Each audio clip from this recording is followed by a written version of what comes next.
माँ दुर्गा म्यूजिक आ गया, मिथिलांचल में छा गया। प्रेम से बोलिए सरस्वती मैया की।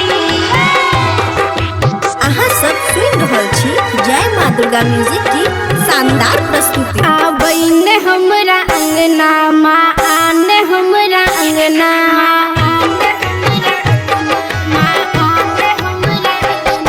आबैने हमरा अंगना माँ, आने हमरा अंगना, आबैने हमरा अंगना माँ, आने हमरा अंगना। क हंस के सवारी माँ, क हंस के सवारी ला हाथ में मबीना। आबैने हमरा अंगना माँ, आने हमरा अंगना।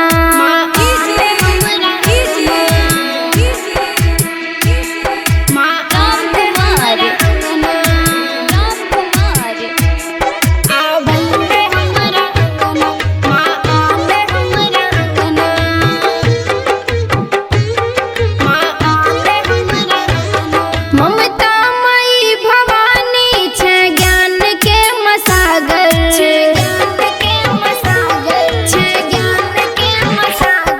ममता मई भवानी छे ज्ञान के मसागर। कतको के जिंदगी चलही एक पल में तू उजागर, हमरो पमैया रानी गे नजर घूमबही,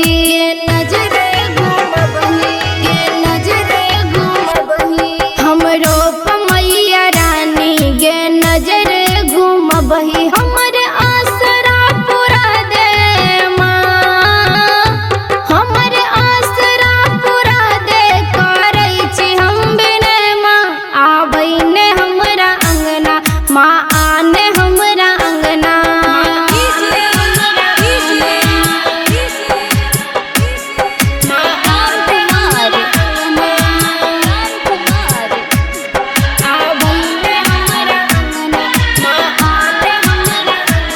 आई आँखिया मतर सन तू दर्शन देखा दे,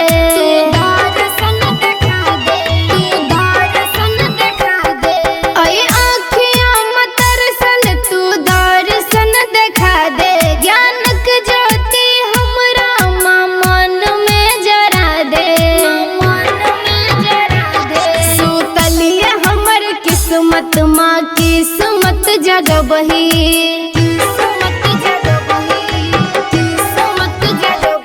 सुतलिए हमर किस्मत माँ, आबता जगबही। अपना बेटी के गे मैया,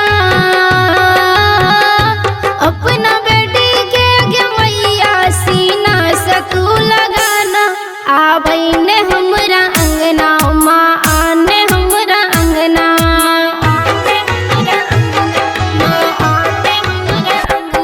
आबैने हमरा अंगना माँ, आने हमरा अंगना।